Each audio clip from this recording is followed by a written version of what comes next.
Hi my dear friends, ఈ వీడియోలో నేను ప్రజెంట్ పర్ఫెక్ట్ టెన్స్ ఏ విధంగా గ్రామర్లో పనిచేస్తుంది, ఏ విధంగా స్పోకెన్ ఇంగ్లీష్లో పనిచేస్తుంది, అదేవిధంగా డ్రాఫ్టింగ్లో ఎటువంటి పాత్ర పోషిస్తుంది అనే విషయం చెప్తున్నాను. Already I have made 3 videos related with this video.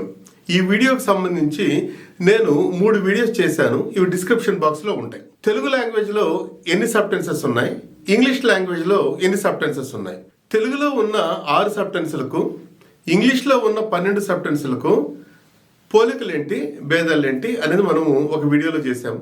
మరో వీడియోలో సింపుల్ ప్రెజెంట్ టెన్స్ ఏ విధంగా 3 ఏరియాస్లో పనిచేస్తుంది, మరొక వీడియోలో ప్రజెంట్ కంటిన్యూస్ టెన్స్ ఏ విధంగా స్పోకెన్ ఇంగ్లీష్లో, గ్రామర్లో అండ్ డ్రాఫ్టింగ్లో పనిచేస్తుంది అనేది తెలుసుకుంటున్నాం.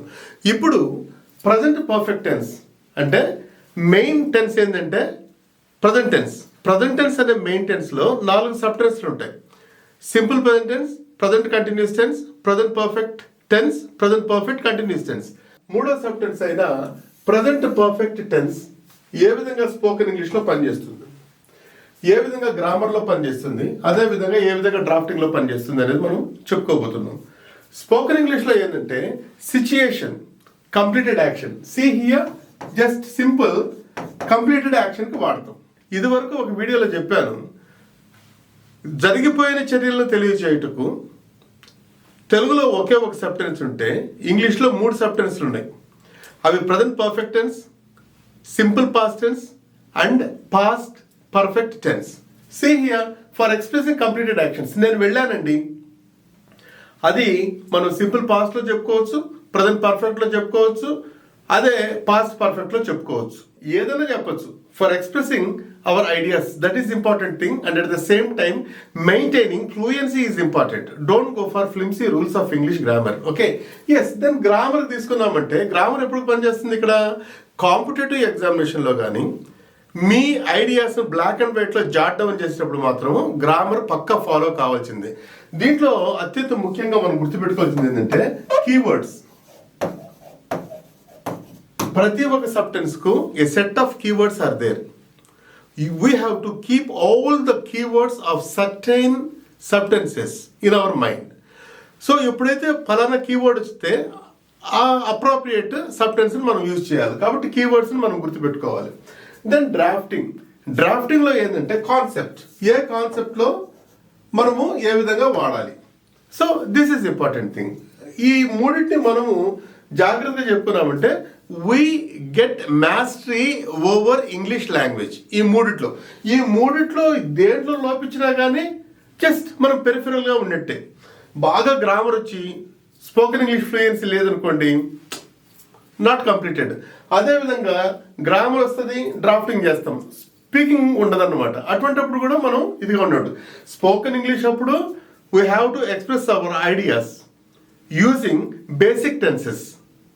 ఆ ఫ్లూయెన్సీ కావాలి, వొకాబులరీ కావాలి, ఫాల్స్ గ్యాప్స్ రాకూడదు ఇక్కడికి వచ్చినప్పుడు. అదే గ్రామర్కి వచ్చినప్పుడు స్పోకెన్ ఇంగ్లీష్ అన్నీ పక్కన పెట్టేసేసి యాక్యురసీ రావాలి. యాక్యురసీ ఉంటేనే మనకు ఆ డ్రాఫ్టింగ్ పైన పట్టు వస్తుంది. యాక్యురసీ ఉంటేనే మనం కాంపిటేటివ్ ఎగ్జామినేషన్స్ మనము ఫేస్ చేయగలము.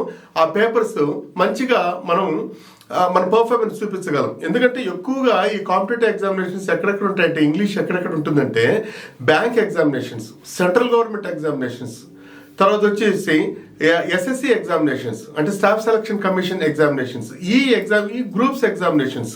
కాకపోతే గ్రూప్స్లో పెద్ద ఉండదు, కానీ బ్యాంకులో మాత్రం చాలా బాగా టైట్గా ఉంటుంది, పర్ఫెక్ట్గా ఉంటుంది అనమాట ఈ యొక్క English part. Okay, then drafting. Right, ఇప్పుడు మనం ప్రజెంట్ పర్ఫెక్ట్ టెన్స్ స్పోకెన్ ఇంగ్లీష్లో ఏ విధంగా యూజ్ చేస్తామో తెలుసుకుంటాం. సిచ్యుయేషన్, ప్రజెంట్ పర్ఫెక్ట్ టెన్స్ ఏ సందర్భంలో మనం వాడాలి? ఇంతకుముందు మనం చెప్పుకున్నాం, జరిగిపోయిన చర్యను తెలియజేయుటకు ప్రజెంట్ పర్ఫెక్ట్ టెన్స్ వాడతాం, సింపుల్ పాస్ట్ టెన్స్ వాడతాం, పాస్ట్ పర్ఫెక్ట్ టెన్స్ వాడతాం అని. మరి ఈ మూడింటికి తేడా ఏంటి? డెప్త్కి పోవడం అనమాట. సి, ప్రజెంట్ పర్ఫెక్ట్ టెన్స్ చూసేదానికి జరిగిపోయిన చర్యను తెలియజేస్తుంది, కానీ దాని ఇంపాక్ట్ ప్రస్తుతానికి కూడా ఉంటుంది. See here it is the mixture of present and past. Past టెన్స్లో అంతమవుతుందిలే, కానీ ప్రస్తుతానికి ఇంకా దాని ఇంపాక్ట్ ఉంటుంది. It implies a strong connection with the present. Though action took place in the past. Though the action is completed. చర్య జరిగిపోతుంది కానీ దాని యొక్క ఇంపాక్ట్ ఇంకా ఉంటుంది. For example, I have gone to picture. I have watched the movie. I watched the movie. I have watched the movie. Present perfect tense. I watched the movie. Simple past tense. I watched the movie అంటే తెలుగులో అర్థం ఏంటంటే నేను ఆ cinema చూశాను. I have watched the movie means నేను ఆ cinema చూసి ఉన్నాను. దాని ఇంపాక్ట్ ఇంకా ఉంది వీడి దగ్గర. She has got fever. ఆ అమ్మాయికి జ్వరం వచ్చి ఉన్నది. She got fever. జ్వరం వచ్చింది. దాని ఇంపాక్ట్ ఉందో లేదో తెలియదు. Simple past.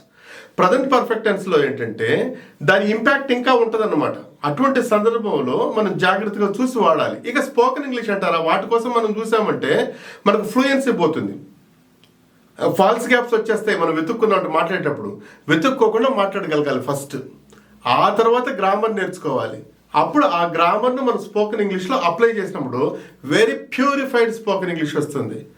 అసలు వినేవాడు ఏ విధంగా ఉంటాడంటే అంత ఆసక్తిగా ఉంటాడు. So this is the way of learning perfect spoken English. But don't go for accurate spoken English at the starting. At the starting you have to go for fluency. That's all my dear friends. Okay, then next here seeing this is syntax. Syntax అంటే ఏంటంటే వాక్యాన్ని ఏ విధంగా నిర్మించాలి. ఈ syntax లో అత్యంత ముఖ్యమైనది ఏంటంటే the vital part of the syntax is nothing but verb part. Verb part అంటే ఏంటంటే it is the combination of helping verb plus main verb. ఒక హెల్పింగ్ వెర్బ్, ఒక మెయిన్ వెర్బ్, ఈ కాంబినేషన్ నే మనం ఏమంటామంటే వెర్బ్ పార్ట్ అని చెప్పేసి అంటాం. సింటాక్స్ లో అత్యంత ముఖ్యమైనది వెర్బ్ పార్ట్. ఆ verb part is nothing but the combination of main verb as well as helping verb. దీన్ని బట్టి మనం చూసి ఆ హెల్పింగ్ వెర్బ్, ఆ మెయిన్ వెర్బ్ యొక్క కాంబినేషన్ బట్టి చూసే వాక్యం ఏ టెన్స్ లో ఉంది, ఏ వాయిస్ లో ఉంది అనేది పట్టేస్తాం. అప్పుడు ఏం అర్థం వస్తుంది అనేది మనం పట్టాలి. వాక్యము ఏ టెన్స్ లో ఉంది. For example, I had gone there. Had plus V3 past perfect tense. I will go there. Will plus V1 that is simple future tense. I danced subject plus V2 so simple past tense. He was danced. Was plus V3 simple past tense, passive voice. Like that, active voice or passive voice ఆ వాక్యం. ఆ వాక్యం ఏ sub tense లో ఉంది. ప్రతి ఒక్కటి మనల్ని monitor చేసేది ఈ వెర్బ్ పార్ట్ మాత్రమే. Okay, then again we come to the point. Present perfect tense. Present perfect tense లో హెల్పింగ్ వెర్బ్ హ్యావ్ కానీ హ్యాస్ కానీ వాడతాం. V3 ఎలాగూ ఉంటుంది. మరి హ్యావ్ ఎప్పుడు వాడాలి, హ్యాజ్ ఎప్పుడు వాడాలి మనందరికీ తెలిసిందే. If third person singular number comes in subject place, has should be used. See here syntax subject plus verb plus object. Okay, ఈ సబ్జెక్ట్ ప్లేస్ లో హీ కానీ షీ కానీ ఇట్ కానీ ఎనీ నౌన్. ఎనీ నౌన్ అంటే ఏంటంటే fan noun, dog noun, light noun.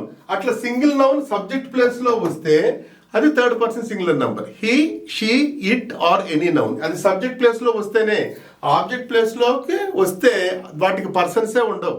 There is no person categorization in object place. Object place లో పర్సన్సే ఉండవు.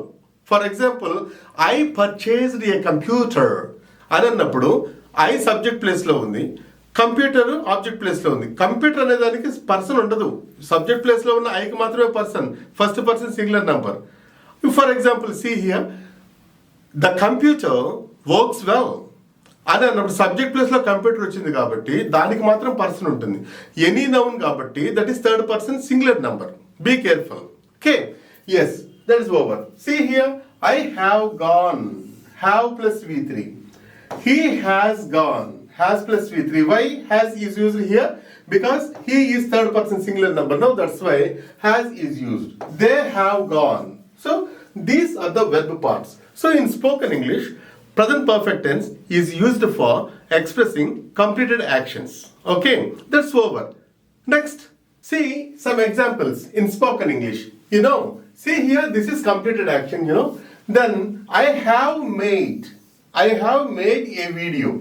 I subject, a video is object. Okay, I have made. Have made అంటే చేసి ఉన్నాను. This is have this is helping verb, and this is V3. See, make, made, made. This is V3 made. See here, I made a video. Okay, see here, ikkada made undi, ikkada made undi, but this made is V3 and this made is V2, simple past tense. Okay, so I made a video, I have made a video, I made a video అన్నా, I have made a video అన్నా మ్యాక్రోగా నేను video చేశాను అని చెప్పేసి macro meaning వస్తుంది. కానీ ఇంకా డెప్త్కి పోయినప్పుడు ఏమవుతుందంటే I have made A video అంటే ఏంటంటే నేను ఒక వీడియో చేసి ఉన్నాను, తెలుగు అర్థం. ఐ మేడ్ వీడియో అంటే నేను ఒక వీడియో చేశాను, దాని ఇంపాక్ట్ ఇప్పుడు ఉందో లేదో మనకు తెలియదు అనమాట. Yeah, next see here, this is wrong. She has come to my house. Has come. See here, come, came, come. This is V3. Okay, this is V1. V1 come, V3 come, V2. It is extraordinary verb, you know. Then here, see, has come lo, this is V3. This come. Okay, ala kakunda I come. Simple present tense. I come. So this is V1. This one. See, I come. Nenu vastanu. I have come. నేను వచ్చి ఉన్నాను. I came. నేను వచ్చాను. Like that. Okay. See here, already I explained.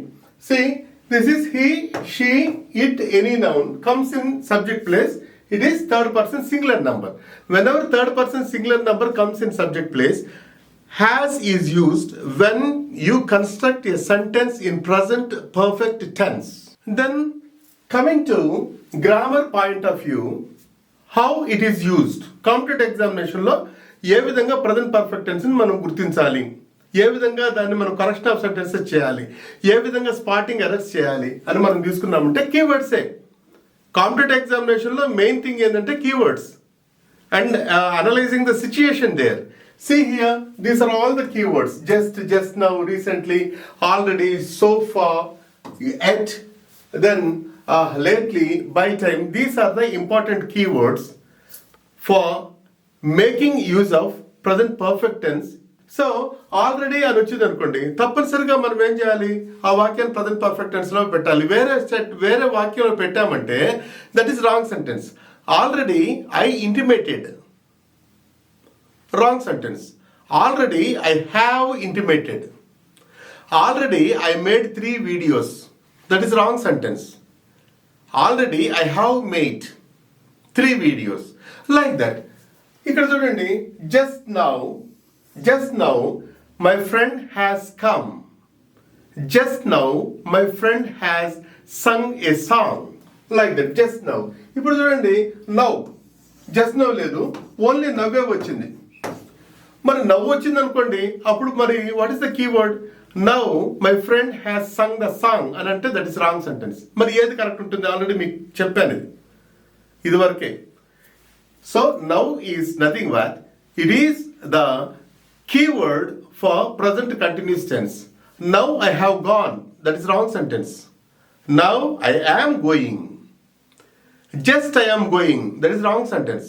Just I have gone. This is పక్కా grammar. ఈ rules అన్నీ తీసిపేసి మీరు స్పోకెన్ ఇంగ్లీష్లో పెట్టారనుకోండి, స్లో అయిపోతుంది. ముందైతే స్పోకెన్ ఇంగ్లీష్ పోయినప్పుడు అక్కడ ఏం చేయాలనో అది చేయండి. గ్రామర్కి వచ్చినప్పుడు ఏం ఫాలో కావాలో అది చేయండి. డ్రాఫ్టింగ్కి వచ్చినప్పుడు ఏ విధంగా మనం కాంటెస్ట్ని బట్టి మనం ఏ విధంగా యూజ్ చేయాలో ఆ విధంగా చేయాలన్నమాట. ఆ విధంగా 3 విషయాల్లోనూ మనం పర్ఫెక్ట్ అయితేనే we can get mastery over the language. Okay, yeah.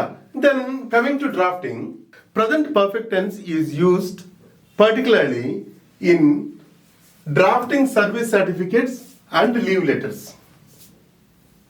So మనకు ఆఫీస్లో ఎక్కువగా ఎక్కడ ఉపయోగపడతాయంటే యూజువల్ డ్రాఫ్టింగ్లో ఉపయోగపడతాయి. ఇంకా ముఖ్యంగా ఎక్కువగా విరివిగా వాడేది మనం సర్వీస్ సర్టిఫికెట్లు ఇచ్చేటప్పుడు వాడతాం, అదేవిధంగా లీవ్ లెటర్స్ ఇచ్చేటప్పుడు కూడా వాడతాం. వీటిపైన ఒక స్పెషల్ వీడియో నేను చేస్తాను డ్రాఫ్టింగ్ పైన మాత్రమే. ఎందుకంటే డ్రాఫ్టింగ్ అనేది ఆఫీస్ స్టాఫ్కి చాలా చాలా ఇంపార్టెంట్. ఎప్పుడైతే డ్రాఫ్టింగ్ వస్తుందో వాళ్ళ ఎక్స్ప్రెషన్స్ పై అధికారులకు చాలా చక్కగా తెలపగలరు అనమాట ఇంగ్లీష్లో. ఓకే, ఆ తర్వాత చెప్తాను. సో ఈవేళ మనం నేర్చుకునేది ఏంటంటే, మనము ప్రజెంట్ పర్ఫెక్ట్ టెన్స్ ఏ విధంగా స్పోకెన్ ఇంగ్లీష్లో యూజ్ అవుతుంది, ఏ విధంగా కాంపిటేటివ్ ఎగ్జామినేషన్స్లో దాన్ని యూజ్ చేయాలి, అదేవిధంగా డ్రాఫ్టింగ్లో ఏ విధంగా చేయాలని నేర్చుకున్నాం ఫ్రెండ్స్. ఈ వీడియో అయిపోగానే మీరు డిస్క్రిప్షన్ బాక్స్కి వెళ్ళారంటే ప్రజెంట్ పర్ఫెక్ట్కి సంబంధించిన ఒక హ్యాండ్ అవుట్ ఉంటుంది మీకు. దాన్ని ఏమంటారంటే వర్కింగ్ హ్యాండ్ అవుట్ అని చెప్పేసి నేను ఒక పేరు పెట్టాను దానికి. ఈ వర్కింగ్ హ్యాండ్ అవుట్ 20 మార్క్స్కి ఉంటుంది అనమాట. ఈ 20 మార్క్స్లో మీకు ఒక 15 ఏమో correction of sentences, fill in the blanks అటువంటివి ఉంటాయి. తర్వాత ఇంకోటి ఏంటంటే రీరైట్ ద కరెక్ట్ సెంటెన్సెస్ అని చెప్పేసి ఇంకొక 5 మార్క్స్ ఉంటాయి. మీరు అది డౌన్లోడ్ చేసుకొని వీలైతే ప్రింట్ తీసుకొని మీరు అన్ని ఫైల్ చేసుకోవచ్చు. ఎందుకంటే ప్రతి ఒక్క వీడియోకు ఒక వర్కింగ్ హ్యాండ్ అవుట్ డిస్క్రిప్షన్ బాక్స్లో ఉంటుంది, దయచేసి గమనించగలరు. ఎవరైతే కాంపిటేటివ్ ఎగ్జామినేషన్స్, బ్యాంక్ ఎగ్జామినేషన్స్ కానీ, స్టాఫ్ సెలక్షన్ కమిషన్ ఎగ్జామినేషన్స్ కానీ, అదేవిధంగా ఆర్ఆర్బీలు కానీ, సెంట్రల్ గవర్నమెంట్ ఉద్యోగాలు కానీ, అదేవిధంగా గ్రూప్స్కి కానీ, ఏ ఎగ్జామినేషన్లో అయితే ఇంగ్లీష్ ఒక భాగంగా ఉందో వారికి ఇవి బాగా ఉపయోగపడతాయి. వర్కింగ్ హ్యాండ్ అవుట్స్తో మీరు ఒక ఎగ్జామినేషన్ను మీరే రాసి సెల్ఫ్ అసెస్మెంట్ చేసుకోగలరు. అందులో మీకు 80% అంటే 20 మార్క్స్కి 80% అంటే 16 మార్కులు. 16 మార్కులు వచ్చాయంటే ఓకే, పర్వాలేదని. ఇక 18 నుంచి 20 మార్కులు వచ్చాయంటే మీరు ఈ వీడియోలు పర్ఫెక్ట్గా చూసారని, ఆ తర్వాత మీకు మంచి గ్రామర్లో మంచి గ్రిప్ ఉందని చెప్పేసి మీకు అర్థమవుతుంది. సో మై డియర్ ఫ్రెండ్స్, ఈ వీడియో మీకు నచ్చినట్లయితే కామెంట్ చేయండి, షేర్ చేయండి, లైక్ చేయండి. ఇప్పటి వరకు నా ఛానల్ని మీరు సబ్స్క్రైబ్ చేసుకోకపోతే దయచేసి సబ్స్క్రైబ్ చేసుకోండి, నన్ను ఎంకరేజ్ చేయండి. Thank you very much my dear friends.